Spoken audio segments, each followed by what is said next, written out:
This film called The Day the Earth Stood Still from 2008. So stay tuned, and let's go together for another recap.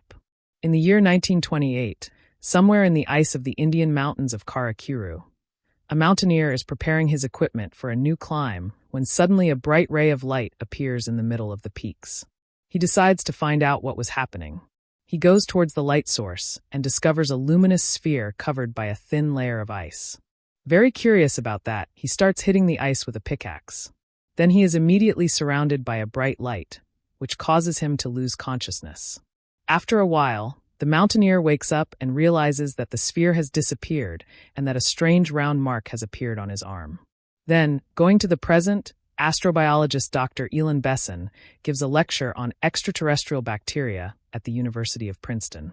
After class, a laboratory technician invites her to a party, but she soon refuses, saying that she has certain extreme conditions at home waiting for her.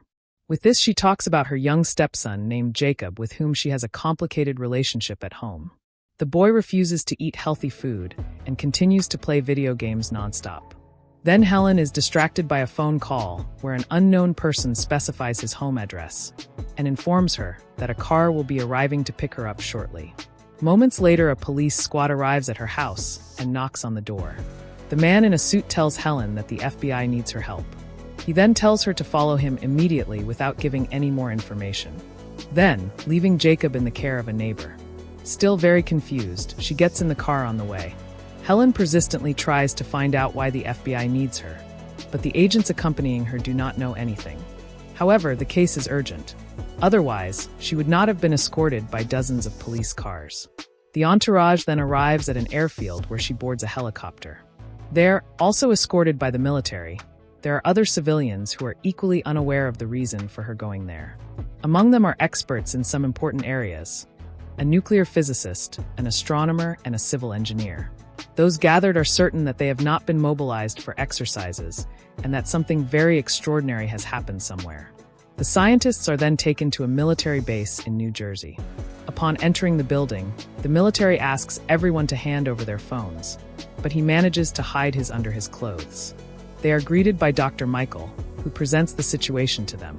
He says that an unidentified object from space is approaching Earth following an unconventional trajectory, and that according to the scientists' preliminary calculations, the object will inevitably collide with Earth, and, due to its enormous speed, it is impossible to stop it with missiles. Therefore, the government has decided to form an emergency response team that will be able to deal with the consequences of the impending catastrophe. The team has just over an hour before the cosmic object falls on Manhattan and kills 8 million inhabitants. After the encounter, Helen locks herself in the bathroom to call Jacob and warn him of the danger. She does not know how to tell her son the shocking truth, so she asks him to lock himself in the basement to wait for a big storm. Then their conversation is overheard by one of the military men who knocks loudly on the cabin door. However, upon learning that Helen had her cell phone there, the soldier asked if she could borrow it so she could also call her loved ones. A team of scientists went to the predicted location for the object's impact. They were very alarmed, saying that the object could not be identified and that the rocket launch system had been blocked by something. They were afraid. They then held hands and counted down the last few seconds until impact, but when it reached 0, nothing happened. Through the helicopter window, the team saw a bright ball of light slowly approaching the Earth, illuminating the streets of New York City. The space object hovered until it reached the middle of Central Park, causing citizens to flee in terror, dressed in protective suits. The scientists cautiously approached the bright sphere. As they got closer, they detected the presence of strong electromagnetic waves.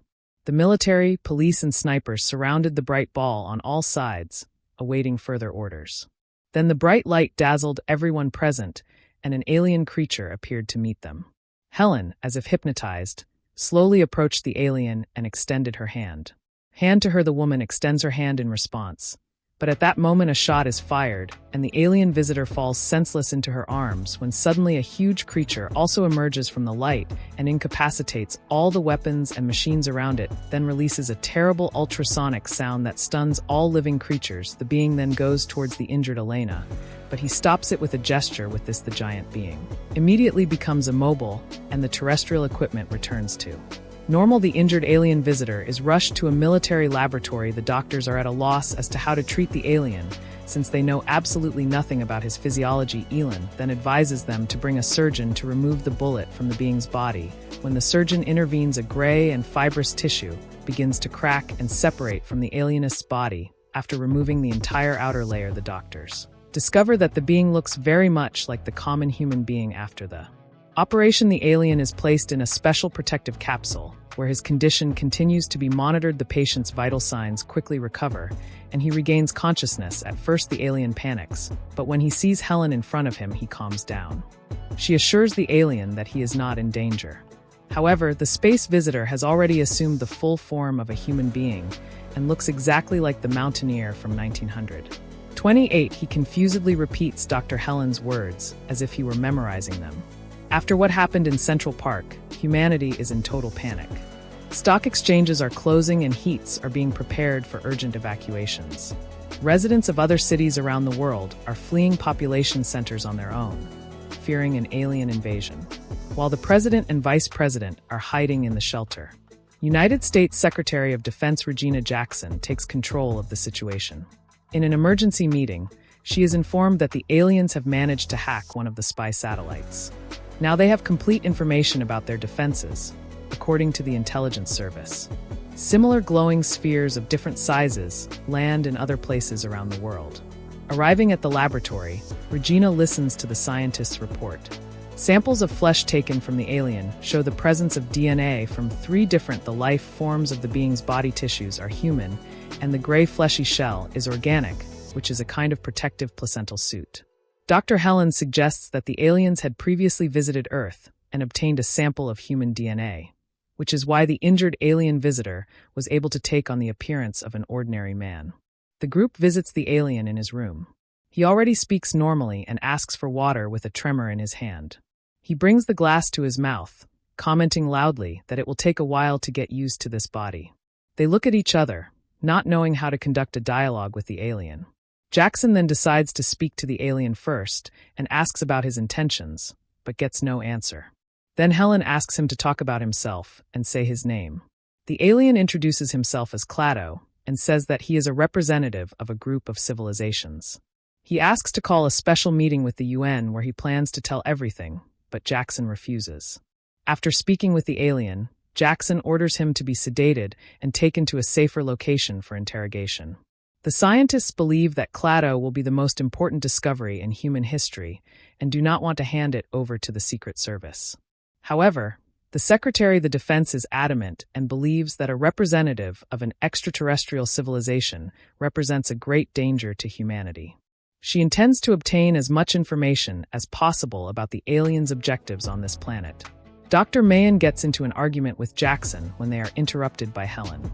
She assures him that she will personally give the alien the treatment and perform all the necessary tests. After that, looking at the shelf, she sees a vial of simple serum. When the FBI agent arrives, he hands over a vial with the solution to give to the alien, but she stealthily takes a bottle of simple serum solution and takes it with her. Jackson tells Klaatu that he will be transferred to a safer location, to which he immediately disagrees and informs her that he intends to leave the military base. However, the secretary says that she cannot let him go because he had illegally invaded this planet and his huge robot attacked the military. Klaatu explains that the bio-robot is only activated in the presence of violence and that it was activated only to protect him. However, Jackson tells Dr. Helen to administer the injection to him. During the administration of the injection, Enan whispers weakly to the alien that he must flee after the procedure. She is immediately taken away by the military, and Klaatu is placed in a chair and taken to a room with the lie detector. The agent asks some control questions and monitors its readings on a monitor when at some point Klaatu reprograms the lie detector, and the agent is electrocuted. The alien then takes control of the man's mind and figures out how to get out of the military base. After getting all the necessary information, the alien puts on the agent's outfit using his ability to control the Earth's electronic technology. He discovers the location of the guards, and attacks everyone with a type of sound frequency. The alarm goes off, but Klaatu manages to leave the building calmly. In the general confusion, Helen steals a sample of the flesh that covered alien. Upon learning of Klaatu's escape, Jackson orders the use of all available resources to capture the fugitive Katas. He then arrives at a train station where there is complete chaos due to the several canceled departures. Being a third human, Klaatu is hungry, so he uses his powers to get a free sandwich from a vending machine.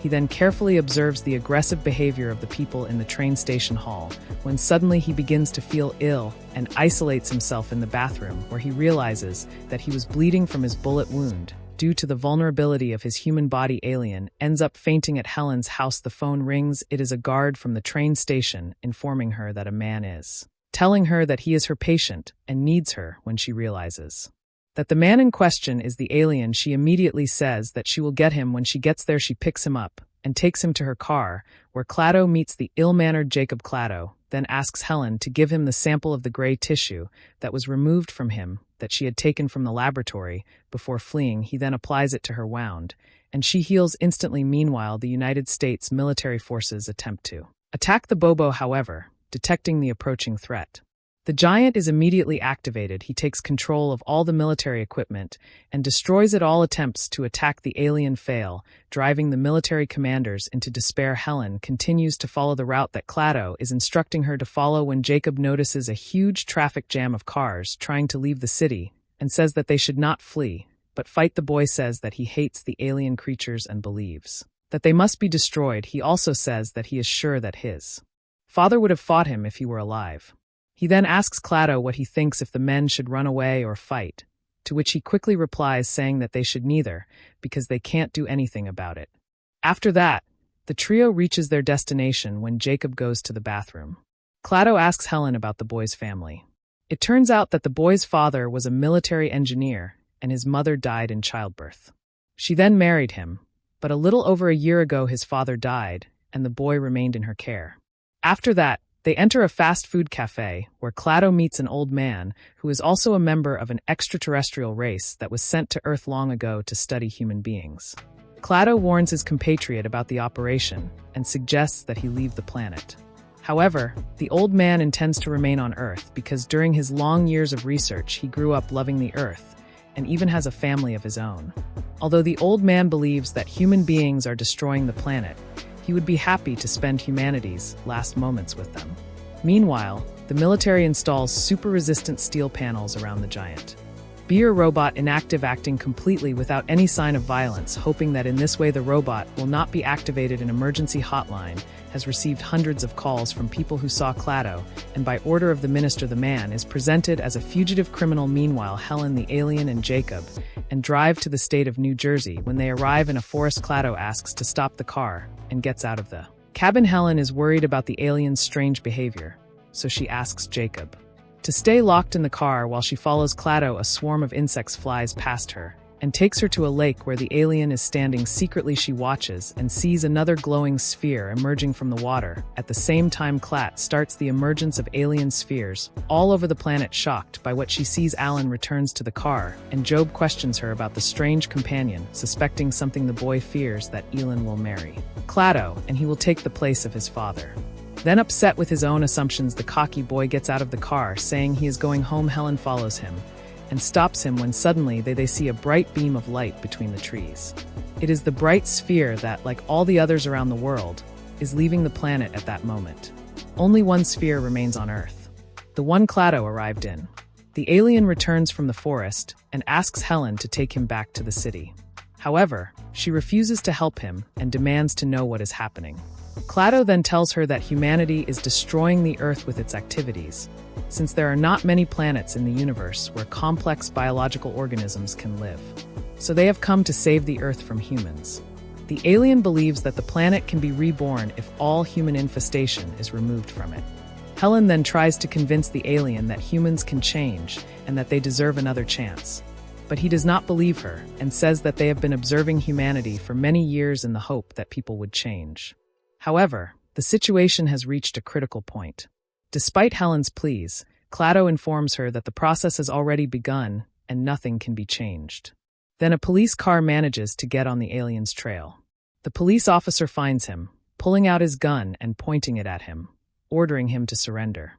Jacob asks Klaatu not to hurt the policeman, but without any emotion the alien declares that his pain will be quick, and with the movement of his hand, he makes Helen's car hit the policeman. When the man stops, showing signs of life, Klaatu revives him using the same gray matter he used before to heal himself, and the energy of the car as a defibrillator, thus restoring him completely. Klaatu explains that he does not intend to kill the policeman, he only wanted to remove a temporary obstacle Helen with.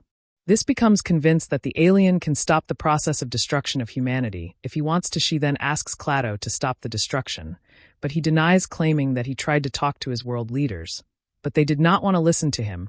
So Helen asks him to talk to the man, who she thinks can make him change his mind. Meanwhile, the Secret Service investigates the purpose of the alien's arrival on this planet. Scientists manage to discover that several types of creatures from Earth are being transported in the glowing spheres. Secretary Jackson then comes to the conclusion that what is happening is very similar to the rescue of living species in the time of Noah's Ark. Then the American commanders realize that they must expect an attack. Soon they place a robot by, and a deep underground silo. Riots begin to break out all over the planet, and cases of violence increase. Dr. Ellen takes Klaatu to an old Nobel Prize-winning mathematician scientist when the alien has his attention stolen by a complex formula written on a blackboard. So he decides to correct it because he saw something wrong with it. Realizing this, the scientist joins him, and they solve the unfinished problem. Together, the astonished scientist immediately guesses who is standing before him. While the adults are talking, Jacob sees a news report on TV about Klaatu, so he calls the hotline number. The scientist asks the guest how his civilization managed to survive. Klaatu says that their son began to die and they had to evolve to survive. The mathematician then leads his guest to believe that humanity is also capable of change, being on the brink of extinction. The scientist's words make the alien think, however his thoughts are interrupted by the sudden appearance of an Air Force helicopter. Klaatu, Helen, and Jacob leave the scientist's house in a hurry to say goodbye. He advises Helen to change the alien's mind not through argument, but through action. The trio then tries to hide from the military in the woods, but Jacob stops in an open clearing and starts screaming and waving his arms to attract the attention of the helicopters. The boy confesses to his stepmother that he was the one who called the SWAT team, saying that this is what his father would have done. Emotionally, he says that his father is no longer there, which leads the boy to reflect when suddenly one of the soldiers grabs Helen, taking her to the helicopter that flies back to the base. The other two helicopters spot Klaatu and prepare to shoot at him, but using his powers, Alan stuns the pilots and crashes the helicopter into each other. Jacob flees into the forest in fear, fearing that the alien might want revenge. Then, reaching the boy, Klaatu saves him from falling into the river and convinces him to follow him. Helen is then taken to the headquarters. She then asks the Secretary of Defense to let her go because somehow Klaatu hears, and only she can stop him, and thus avoid a disaster. Meanwhile, the Special Forces are experimenting on a giant biorobot at the military base in an attempt to pierce its armor. One of the diamond drills breaks, and a scientist goes to exchange it for another one. But we see that inside the broken one something like metal insects form and multiply rapidly, when they then begin to spread throughout the environment. Realizing imminent danger, the agents then immediately try to incinerate everything inside but fail completely. Soon, a giant alien begins to disintegrate into billions of small particles that turn out to be nanobots similar to insects. They instantly devour everything around them and transform everyone in the military base into pea. The military informs Jackson about the situation, saying that the nanobots are impossible to destroy and that the missiles launched against them only increase their number even more. They formed a huge cloud that moves in all directions and destroys everything in its path. Realizing that the military forces are powerless against such a threat, the Secretary of Defense agrees to release Helen to negotiate with Klaatu. The scientist Mason is summoned to help her. Meanwhile, the alien takes Jacob to a leper's cabin and lets him call Helen. The boy then asks to be taken to her, and Jacob suggests a safe place to meet on the way to their destination. Jacob admits to Klaatu that he no longer wants to destroy him, as he had previously told Helen. Klaatu had already been thinking about his beliefs and whether it was really necessary to destroy humanity. The boy then takes him to the cemetery where his father is buried. He desperately asks Klaatu to resurrect his father as he did before with the police officer. However, the alien visitor's abilities are useless at this point. Frustrated, Jacob says he wants to be alone. Elle arrives and runs to the boy who was crying with longing in front of his father's grave. She then cries with him and calms him down, saying that he is not alone. Watching that emotional family scene, Klaatu is finally convinced that humanity has a positive side and recognizes that human beings deserve another chance. But to do so, they need to change themselves and alter their way of life. At this moment, the cloud of nanobots is rapidly approaching New York, completely destroying a huge stadium in a matter of seconds. Despite Jackson's pleas to resolve the situation through peaceful negotiations, the President of the United States orders her to resume action. Military Helen Jacob Klaatu and Michael run towards Central Park to the only remaining sphere. They break through the roadblocks, however. The military does not go after them. As they approach the sphere, the quartet realizes that the park is deserted and all the conservative military personnel have already been removed. Then they are hit by the Air Force, which opens fire on the alien sphere, following the orders of the Secretary of Defense. Michael ends up dying, and the others find themselves surrounded by a cloud of nanobots. Klaatu says that the three need to get to the sphere, but the destructive cloud is already flying towards them. Klaatu helps Elam Jacob hide under a bridge. While his presence drives away the nanobots as much as possible, they still manage to penetrate the boy's body and slowly begin to corrode from the inside. She begs Klaatu to at least save the child. The alien saves them both by removing the insects from their bodies and placing him in his own. Klaatu then confirms the words of the old scientist when he says that human beings are capable of changing when they are on the edge of the abyss. He gives Helen Jacob a farewell look. He enters the new destructive IND and makes its way to the sphere. Klaatu manages to touch it, and as a result, instantly all nanobots are deactivated. However, along with this, all technology on Earth is also deactivated, and cities all over the world are now plunged into darkness, and life on the planet comes to a standstill, being that Klaatu considers that this is a fair price for humanity for the damage they have caused to Earth. The alien then leaves the planet, giving humans one last chance to correct their mistakes. He